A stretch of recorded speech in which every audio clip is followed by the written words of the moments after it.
благодарам, Мартин. Дознавме зошто треба да го консумираме јаболкото и што се тоа содржи. Прашањето кое што на следната соговорничка на Skype ќе го поставаме, дали го имаме во доволни количини. Се вклучуваме во еден од регионите кој што е препознатлив по оваа овошка, а нашата соговорничка е жена земјоделец која што има една многу убава овоштарска приказна заедно со својата мајка и сестра.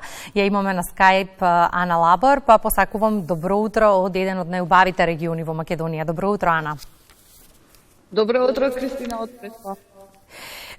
Споменавме во најавата, Преспа е препознатлива по јаболкото, но овоштарството е ваша семејна приказна, па ајде да им направиме своевиден вовед на нашите гледачи. 3 жени во една многу убава приказна, кога и како почне истата?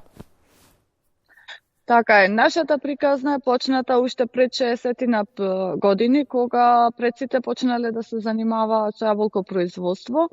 Па сега јас и сестра ми сме 5-та генерација земјоделки, односно производители на јаболко.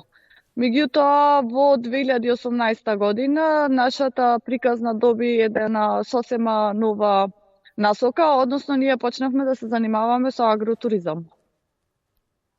И она што е фасцинантно е што споменав, вие, вашата сестра и мајка сами го работите се во ова.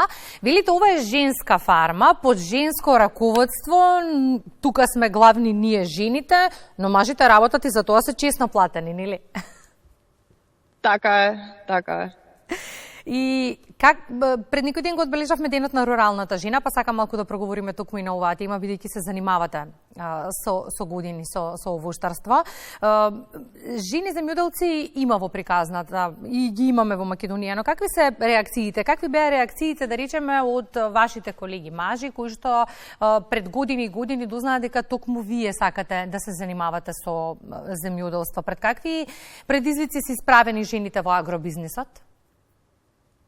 Во минатото, може би предходните години, тоа повеќе било табу, меѓутоа сега жени земјоделки и јаболкопроизводители има се повеќе и повеќе, така што мислам дека и сме може би на рамо до рамо, не исто скалило со земјоделците, со мажите земјоделци, и по квалитетот и по квантитетот на производство на јаболко. Тоа е добро да се слушне, но покрај ова убава вест има и други кои сакаме да ги споделиме со гледачите. Дел од нив се и не толку добри, имајќи предвид што се случува со иселувањето на нашите граѓани, голем дел кој што учествува и во процесот на берењето на јаболката. Јаболкоберот секоја година го следат низа предизвици. Во време на ковид пандемијата проблеми имавте со сезонските работници кои што најчесто доаѓаа од странство. Ковидот помина, остана ли актуелен проблемов? Да, апсолутно. Секоја година се потешко и потешко се наоѓаат луѓе за работа за берба на јаболка. Меѓутоа ние сите се снајдуваме. Можеби последнава година, оваа година ни оди поспоро затоа што имаме помалку луѓе. Меѓутоа дека е проблем, да, дефинитивно е голем проблем за Преспа. А од каде имате се работници оваа година? Генерално во Преспа најмногу работници за берење на јаболка има од Албанија, односно од Мала Преспа. Тоа се македонци кои што живеат таму и секојдневно патуваат, доаѓаат за да берат јаболка. Меѓутоа има се повеќе и повеќе наши од Ресен, од Преспа. Кај мене конкретно на фармава оваа година целата берба се одвива со деца кои што се пријатели, другари и роднини и се од Ресен. И спомена пред малку нутриционистката која што имавме на линковско вклучување, какви се сорти на јаболка имаме во Македонија. Зад вас го гледаме вашиот овоштарник, па ме интересира какви сорти на јаболки вие одгледувате? Така, ова позади мене се ајдарет. Ајдаретот е една од најголема, мислам, најмногу сорти, најмногу количина што има Македонија од јаболка се ајдаретот.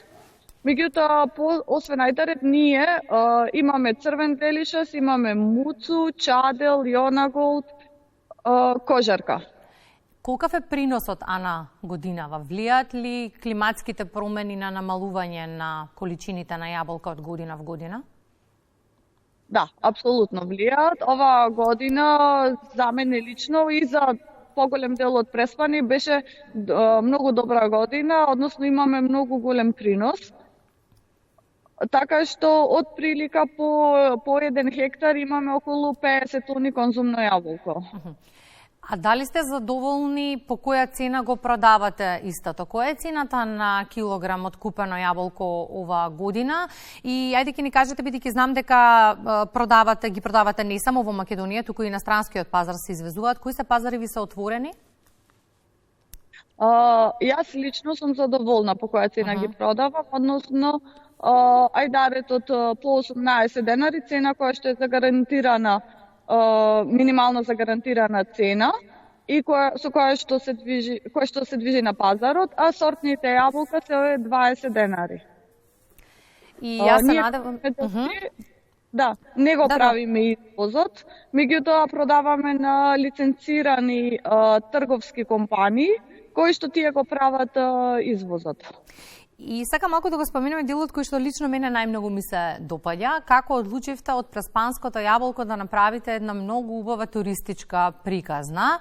Вие и вашата мајка и сестра. Го отворивте овоштарникот за посетители. И тука може да се сретнат од дипломати до дечиња, кои што прво се учат правилно како да берат јаболки, а од друга страна што се може да се произведе од јаболкото. Може би беа скептични граѓаните на прва пред неколку години, но сега веќе направивте многу убава туристичка приказна и секоја чест за тоа. Фала ви, Кристина. Така е, во 2018 година ние буквално ги отворивме вратите од нашиот овоштарник за посета. Што значи тоа? Значи, гостите кои што се најавуваат и доаѓаат, имаат можност да го посетат овоштарникот, да пробаат традиционални преспански јадења и да си соберат самите овошја. Да, оваа година јас морам да кажам дека сум најзадоволна. Веќе имаме преку 1000 посетители, со тоа што започнуваме од мај месец, а завршуваме до крајот на октомври и веќе сме пребукирани, односно сите слободни места се пополнети за до крај на сезона. И за се има, како велат по старите, марифат. Кој е начинот на кој што правилно се бере јаболкото? И тука треба да внимаваме, еве како информација за сите граѓани кои што можеби сакаат да се вклучат во процес на берба на јаболки, имаат јаболкница во своите дворови или некаде во природа ќе начекаат јаболка. Многу треба да сме внимателни, тоа е нешто на што вие ме научивте низ годиниве, па ајде може да го споделиме со гледачите? Така е, да. Значи, кога имаме посетители, првото нешто кога ќе стигнеме во овоштарникот, освен тоа што ќе им дадеме торби за берење, ќе учиме како правилно да се соберат јаболка. Јас тука може да ви покажам. Ајде. Тоа што ќе го фати вашата камера, сакаме да го видиме. Само вака.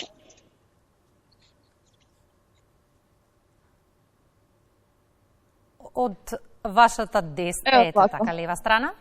Да, се извинувам. Значи, сега ве гледаме одлично, ајде да видим. Не се тргаат, односно се вртат нагоре и со тоа што јаболкото останува во рака и со шишката. Значи, кога ќе ни останат ливчињата на јаболката, тоа не значи дека погрешно сме ја скинале јаболката. Тоа е правилниот начин, така? Се отстрануваат после тоа. Добро, одлично. И еве, која е пораката до сите жени кои што размислуваат, меѓутоа се двоумат од многу причини. Зошто дали да продолжат семејна традиција во агробизнисот, дали да започнат нова. Треба ли да се двоумат? Што е оно што вам ви го направи животот убав во оваа приказна? Значи, мене животот ме научи многу работи, а едно од тие е да се вратам на корените и да го продолжам тоа што го работеле моите предци. Јас сум срекна во тоа што го работам и дефинитивно би препорачала сите да пробаат. Кој денеска ќе дојде на вашиот овоштарник, очекувате ли гости? Да, имаме денеска гости, денеска имаме група од Холандија. Тоа е нова туристичка агенција со која што започнавме да соработуваме оваа година и сме имале веќе преку 10 групи. Во текот на цела сезона. Да, и одно што најмногу им се допаѓа на странците кога ќе излезат од она традиционална туристичка посета на нашата земја, пак имат можност да видат нешто уникатно како вашиот овоштарник. Благодарам Ана многу за гостувањето во Македонија наутро. Јас посакувам успешно да помине јаболкоберот, да го продадете целиот принос оваа година и за убави теми повторно да се гледаме во утринската. Може така? Така е. И во очекувам на гости да ни дојдете.